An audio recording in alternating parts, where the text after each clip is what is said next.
Hey there, Unsolved Mysteries fans. It's been a little while since I've done a video, so I figured I'd do one up right now. This case was actually requested to me by YouTube user Kevin Stone, so Kevin, I'm sorry it's taken a couple weeks for me to do this video, but this one's for you, man. So the case that he wanted me to do was the Bill and Dorthy Wacker case. I briefly remember this case back in the day on Unsolved Mysteries. It's been a little while, so I'm kind of reading up on it here. So basically, Bill and Dorothy lived in a small town in Stark County, Ohio. They lived in the same house for most of their 48 years of marriage. Despite being quiet, unassuming people, they've been subject to a campaign of harassment which began in 1984 and went all the way to so from 84 till about 93, so basically almost 10 years. That's pretty crazy. I remember this briefly. It's been a little bit, but so in July of that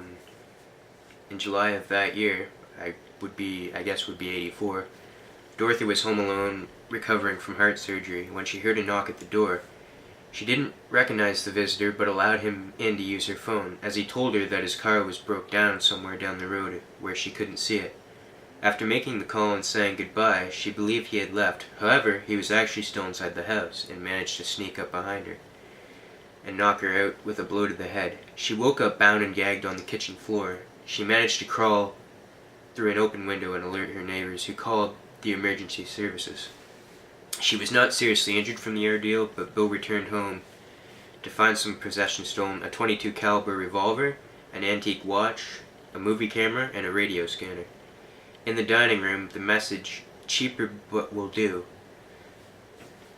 was scrawled in crayon on the wall. About 4 months after the assault, Bill found the revolver on the front porch wrapped in a plastic shopping bag. Over time, the 3 other objects were quietly returned as well. The harasser began calling the house, sometimes threatening them with violence, sometimes simply breathing deeply, changing their phone number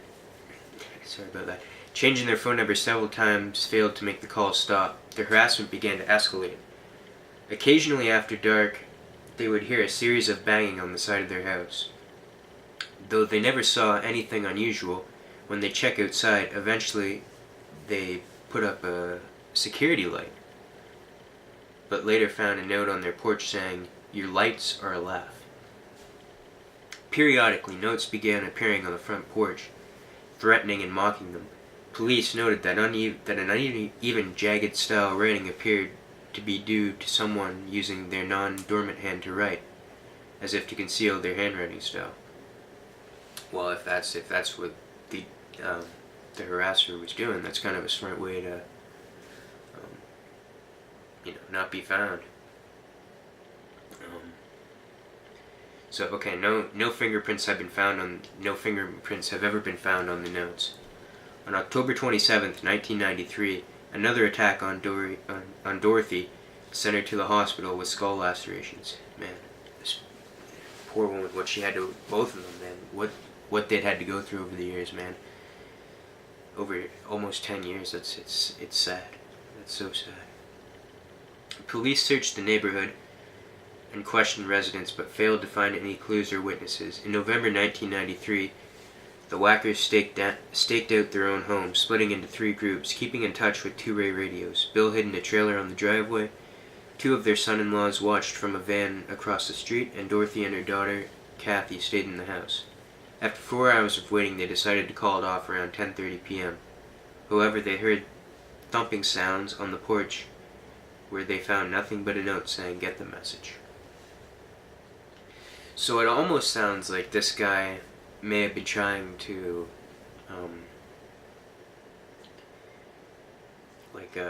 get them to move out or something. Maybe it was a disgruntled neighbor or something. That's my guess. I don't really know. It's hard to say. Which is actually what the suspects thing here. So basically, the harasser has never been seen, and the police have no leads on who he or she may be, though it's possible it's a neighbor, a friend, or family member is the cause. Given the degree of knowledge of the Wackers that they have, yeah, it makes perfect sense. It could have been any one of those things. The man who first assaulted Dorothy and stole the objects from the house has never been caught or identified. In 1985, he was in his mid-20s and was about 5'9" tall and had blonde hair and blue eyes. After the second attack on Dorothy, police began to suspect Bill for the harassment, but they both denied this as a possibility. Now, unfortunately and sadly, Bill passed away in 1999. It is unknown if the harassment continued after his death. I'd hope not, man, because Dorothy got it the worst because she was beaten up twice, and it's sad to hear that, man. Beating up on women is sickening to me, especially when it's an elderly person, man. It's sickening, and it makes me sick to my stomach that anyone could ever hit a woman or an elderly person. It's just I don't understand it. And yeah, and then sadly Dorothy passed away on July 22nd, 2010, at age 83. So yeah, it's kind of a sad end to this case, with both of them passed on now, and nobody really knows who the harasser was, or if he was even caught, or it's just it's sad that they never really found peace, and if the harassing went on after all this, man, that really sucks.